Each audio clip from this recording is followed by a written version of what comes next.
Film की शुरुआत में हम सीरो नाम के एक बैड कैट को देखते हैं जिसे उसका ओनर टैंक उसके बचपन से पाल रहा था। सीरो बहुत ही बेपरवाह और बदतमीज था और वो अपने ओनर की भी कदर नहीं करता था। साथ ही वो बहुत गुस्सैल भी था। उसके लिए सिगरेट और अल्कोहल पीना मामूली बात थी। एक दिन वो अपने दो दोस्त रिजा और रिफकी के साथ मिलकर पार्टी करने का प्लान करता है। इसलिए वो उन्हें पार्टी के लिए शराब का बंदोबस्त करने को कहता है और वो उसकी फिराक में वहाँ से चले जाते हैं। और जिस दौरान वो आराम कर रहा होता है तभी उसका एक और दोस्त ब्लैकी उसके पास आता है जो उसे बताता है कि मोहल्ले में एक नई बिल्ली आई है जो बहुत खूबसूरत है। ये सुनकर सीरो रिजा और रिफकी के आने से पहले उस कैट को देखने जाने का तय करता है और वो ब्लैकी के साथ मिलकर वहाँ चला जाता है। उसके जाने के तुरंत बाद एक और कैट सीरो का पता पूछते हुए वहाँ आ जाता है। वहीं रिजा और रिफकी उड़ते हुए घर में मौजूद शराब की बोतल को देखते हैं, इसलिए रिजा उसे चुपके से वहाँ से ले जाने की कोशिश करता है। पर तभी उस घर का ओनर उसे देख लेता है और वो अपने काम में नाकामयाब हो जाते हैं और उन्हें खाली हाथ वापस लौटना पड़ता है। दूसरी ओर सीरो ब्लैकी के बताए अनुसार उस कैट को देख रहा होता है जिसे उसका ओनर डेनिस बहुत प्यार करता था। तभी वो देखते हैं उस कैट का ओनर किसी काम से उसे वहाँ छोड़कर बाहर चला जाता है।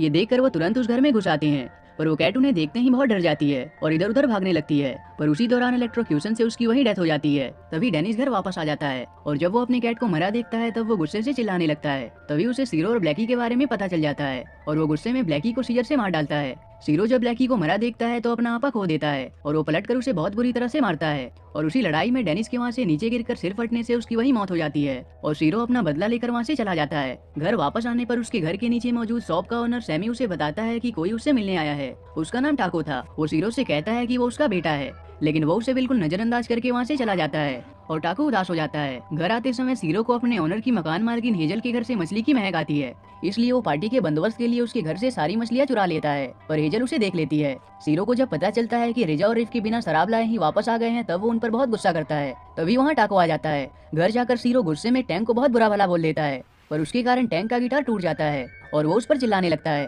तभी टैंक की मकान मालकिन हेजल वहाँ आकर सीरो के मछली चुराने की कंप्लेन करती है और किराया ना देने के कारण वो दोनों को घर छोड़कर जाने को कहती है। पर उस समय टैंक किसी तरह से हेजल से माफी मांगकर उसे मना लेता है। सीरो जब बाहर आने पर वापस से टाको को देखता है तो उसे गुस्से से वहाँ से भगा देता है। उठने में टैंक वहाँ आ जाता है जो तंग होकर सीरो को अपने घर से निकाल देता है। सीरो को भी इससे कुछ खास फर्क नहीं पड़ता और वो बेपरवाह होता है। तभी उसकी नजर मिस कैट नाम की एक बिल्ली पर पड़ती है जिसका दो खतरनाक डॉग्स पीछा कर रहे होते हैं। ये देखकर सीरो उसे बचाने आ जाता है। वहाँ वो बड़ी आसानी से उन दोनों को ढेर कर देता है। ये देखकर मिस कैट उससे बहुत इंप्रेस होती है और वो दोनों दोस्त बन जाते हैं। दूसरी ओर जब डेनिस की डेड बॉडी को एम्बुलेंस में ले जाया जा रहा होता है तभी अचानक इलेक्ट्रिसिटी के कांटेक्ट में आते ही डेनिस की बॉडी में वापस जान आ जाती है और उसे अपनी कैट याद आती है। इसलिए वो सीरो से उसकी मौत का बदला लेने के लिए संकी हो जाता है और एम्बुलेंस पर अपना कब्जा करके पागलों की तरह सीरो को ढूंढने निकल जाता है। दूसरी ओर टाको डस्टबिन से खाना ढूंढ रहा होता है, पर जब एक कपल की नजर उस पर पड़ती है तब वो उसके क्यूटनेस को देखकर उसे खाना ऑफर करते हैं। उठने में वो दो डॉग्स को सीरो के बारे में बात करता सुनता है जो वही डॉग्स होते हैं जिनकी सीरो ने पिटाई की थी। ये देखकर टाको उनकी बात सुनने के लिए उनका पीछा करने लगता है।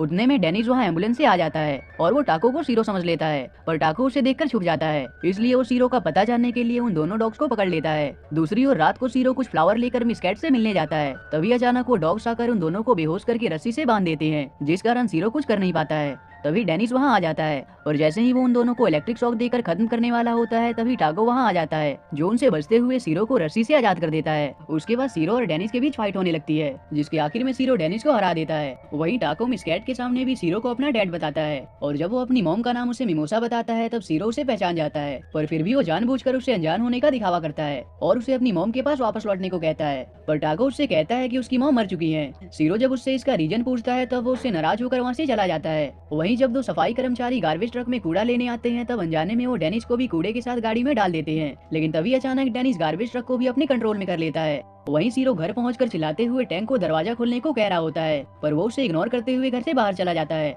वहीं मिस कैट सीरो से कहती है कि टाको इतने यकीन से कह रहा है कि तुम उसके डैड हो तो शायद वो सही कह रहा हो, लेकिन सीरो उसकी बात से इनकार करता है। उठने में टाको दोबारा वहाँ आकर गुस्से से सीरो पर अटैक करने की कोशिश करता है, पर सीरो ये देखकर हंसने लगता है और उसे पंच करने का सही तरीका बताता है और यहाँ से वो उसे अपनाने लगता है। तब वो तीनों भूख लगने के कारण कुछ खाने का सोचते हैं। इसके लिए सीरो को एक आइडिया आता है और वो टाको को सैमी के पास कुछ खाना मांगने के लिए भेजता है और टाको उसे कहता है कि डैड ने कहा है अगर मैं उनके लिए कुछ खाने का बंदोबस्त कर दूंगा तो वो मुझे अपने साथ रहने देंगे। सैमी भी उसके क्यूटनेस को देखकर उसकी बात मान जाता है, पर तभी डेनिस अगेन वहाँ आ जाता है और टाको को उठाकर अपने साथ लेकर चला जाता है। सीरो जब ये देखता है तब वो टाको को बचाने के लिए गुस्से से उसका पीछा करने लगता है और फाइनली एक बाइक के जरिए वो उस तक पहुंचने में कामयाब हो जाता है, पर तभी उस गाड़ी के टकराने से वो समुद्र में गिर जाता है और सीरो टाको को बचाने में डेनिस के साथ ही समुद्र में गिर जाता है। तब सीरो पानी के अंदर ही उस पर अटैक करके वहाँ से बाहर निकल आता है और टाको रोते हुए उसके गले लग जाता है। वहीं जिस दौरान मिस कैट सीरो और टाको का वेट कर रही होती है तभी हेजल वहाँ आकर उसे बहुत बुरी तरह से डराकर भगा देती है। सीरो और टाको जब घर वापस आते हैं तब हेजल फिर उसे बताती है कि मैंने तुम्हारे दोस्त को यहाँ से भगा दिया है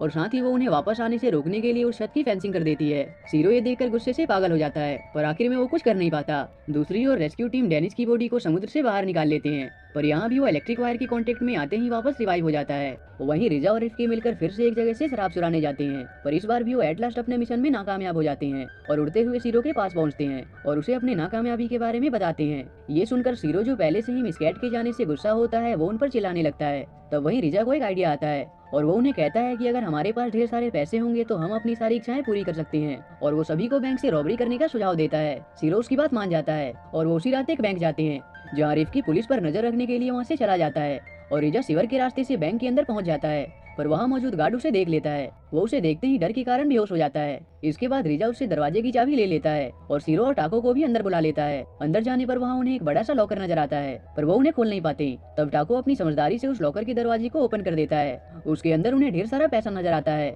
पर वहाँ लगे कैमरे से पुलिस को इसकी खबर मिल जाती है। उसी पुलिस कार में डेनिस भी मौजूद होता है जिसे पुलिस अरेस्ट करके ले जा रही होती है और जैसे ही डेनिस को पता चलता है कि बिलियो का एक जोड़ा बैंक में चोरी कर रहा है तब वो समझ जाता है कि वो सीरो ही है और वो बहुत गुस्से में पुलिस कार से बैंक तक पहुंच जाता है। दूसरी ओर सीरो, टाको और रिजा अपने हिसाब से उस लॉकर से पैसों को भर लेते हैं और रिफ्की के उन्हें इन्फॉर्म करने से पहले ही पुलिस वहां आ पहुंचती है। ये देखकर रिजा उन्हें छोड़कर टॉयलेट सीट के अंदर से होते हुए पैसों को अपने साथ लेकर वहां से बच निकलता है। सीरो और टाको भी और कोई उपाय न होने के कारण वहां का ग्लास तोड़कर बैंक से बाहर निकल आते हैं पर पुलिस उन्हें देखकर उन पर गोलियां चलाने लगती है। तब डेनिस उन सबको रोक लेता है क्योंकि वो खुद ही सीरो से बदला लेना चाहता था।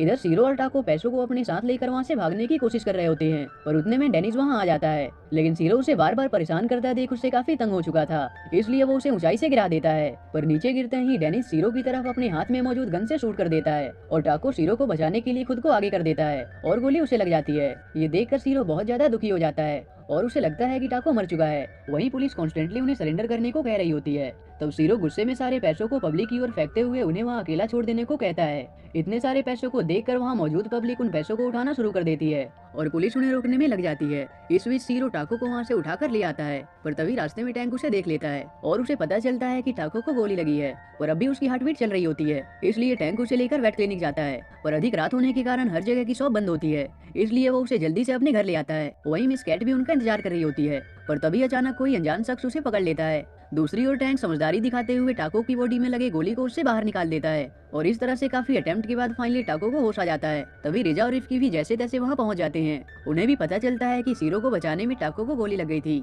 लेकिन फिलहाल वो रेस्ट कर रहा होता है। वहीं रिजा सीरो से पूछता है कि उसने पैसों को कहाँ रखा है तब सीरो उस पर चिल्लाते हुए कहता है कि उसने टाको को बचाने के लिए सारे पैसों को फेंक दिया था। ये सुनकर रिजा उससे बहस करने लगता है। तब उन्हें शोर करता देख टैंक उन्हें वहाँ से जाने को कहता है। तभी रिफ्की उन्हें अपने पास मौजूद पैसों का एक बंडल दिखाता है और उनके वो लेने से पहले ही हेजल वहाँ आ जाती है और वो एक नोट को छोड़कर सारे पैसों को टैंक की पिछली किराए की रकम समझकर ले लेती है और इसके बाद वो उस बचे हुए एक नोट के इस्तेमाल से साथ में पार्टी करते हैं। पर सीरो अभी मिस कैट के लिए दुखी होता है।